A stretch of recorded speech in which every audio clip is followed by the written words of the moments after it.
भारत में जन्मे एक मराठी संत, एक युवा सन्यासी के रूप में भारतीय संस्कृति की सुगंध विदेशों में फेरने वाले ऐसे महापुरुष थे स्वामी विवेकानंद। उठो, जागो, अपने लक्ष्य को प्राप्त करने से पूर्व मत रुको। स्वामी विवेकानंद का यह क्रांति वाक्य आज भी युवा जन को प्रेरित करता है। संपूर्ण विश्व में हिंदू धर्म का महत्व बताने में उनका योगदान बहुत बड़ा रहा है। आइए जानते हैं इन महान संत के बारे में।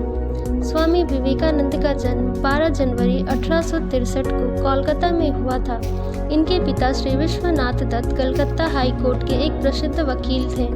इनकी माता श्रीमती भुवनेश्वरी देवी एक धार्मिक विचारों की महिला थी। नरेंद्र के चरित्र में जो भी महान है वो उनकी सुशिक्षित और विचारशील माता की ही देन है। एक पुस्तकालय से रोज किताबें लाते और अगले ही दिन वापस कर आते। एक दिन कर्मचारी ने पूछ ही लिया कि तुम किताबें पढ़ने के लिए ले जाते हो या सिर्फ देखने के लिए। तब वह बोले, पढ़ने के लिए, आप कुछ भी पूछ लीजिए। कर्मचारी ने एक पृष्ठ खोला और उसका नंबर पूछा कि बताओ उस पर क्या लिखा है। विवेकानंद ने बिना कुछ देखे हूबहू सारा विवरण बता दिया। नरेंद्र की बुद्धि बचपन से ही बड़ी तीव्र थी और परमात्मा को पाने की लालसा भी प्रबल थी। इस हेतु वे इस ब्रह्म समाज में गए, किंतु वहां उनका चित्त में संतोष प्राप्त नहीं हुआ। वे वेदांत और योग को पश्चिमी संस्कृति में प्रचलित करने के लिए अपना महत्वपूर्ण योगदान देना चाहते थे। रामकृष्ण परमहंस को तारीफ सुनकर नरेंद्र उनसे तर्क वितर्क करने के उद्देश्य से उनके पास गए, किंतु विचारों से प्रभावित होकर वह उनको गुरु मान बैठे। परमहंस की कृपा से उन्होंने आत्म साक्षात्कार को प्राप्त किया। नरेंद्र परमहंस के प्रिय शिष्यों में से सर्वोपरि थे। 25 वर्ष की उम्र में नरेंद्र ने केरवा वस्त्र धारण कर संन्यास ले लिया और विश्व भ्रमण पर निकल पड़े। 1893 में वे शिकागो विश्व धर्म परिषद में भारत के प्रतिनिधि बनकर गए, किंतु उस समय यूरोप में भारतीय नागरिकों को हीन दृष्टि से देखते थे। लेकिन उगते सूरज को कौन रोक पाया है। वहाँ लोग उनके विरोध के बावजूद परिषद के प्रयास से स्वामी जी को वहाँ बोलने का अवसर मिला। स्वामी जी ने बहनों और भाइयों कहकर श्रोताओं को संबोधित किया।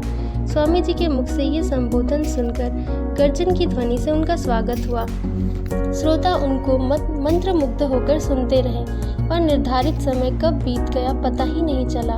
उन्होंने कहा कि यदि हम किसी व्यक्ति या वस्तु को उसकी आत्मा से अलग करके प्रेम करते हैं तो फलतः हमें कष्ट भोगना पड़ता है। अतः हमारी कोशिश होनी चाहिए कि हम व्यक्ति को उसकी आत्मा से जोड़कर देखें तथा उसके आत्म स्वरूप को मानकर चलें। फिर हम देखेंगे कि हर स्थिति में शोक, कष्ट, रोग, द्वेष निर्विकार हो जाएगा। स्वामी विवेकानंद 4 वर्षों तक अमेरिका के विभिन्न शहरों में भारतीय अध्याय को प्रचार प्रसार करते रहे। वर्ष 1887 में वे स्वदेश लौटकर आए और घर लौटकर उन्होंने देशवासियों का आह्वान किया। नया भारत के बाद उन्होंने देश विदेश की व्यापक यात्राएं की और रामकृष्ण मिशन की स्थापना की और धार्मिक आडंबरों, रूढ़ियों और पुरोहितवाद से लोगों को बचने की सलाह भी दी। इस क्रांति से उन्होंने लोगों और समाज को जगाने का भी काम किया। रविंद्रनाथ टैगोर ने उनके बारे में कहा है कि यदि आप भारत को जानना चाहते हैं तो विवेकानंद को पढ़िए। रोमारोला ने उनके बारे में कहा कि उनके द्वितीय होने की कल्पना करना असंभव है। वे जहाँ भी गए वे सर्वप्रथम ही रहे। 4 जुलाई 1902 को वे 39 वर्ष की आयु में विवेकानंद ने ब्रह्मलीन हो गए। उनके क्रांतिकारी विचार आज भी सभी को झंकृत करते रहते हैं। तो दोस्तों, यह थी विवेकानंद जी की बायोग्राफी। यदि आपको यह जानकारी पसंद आई हो तो इस जानकारी को और प्राप्त करने के लिए मेरे इस चैनल को लाइक, शेयर और सब्सक्राइब करें। धन्यवाद।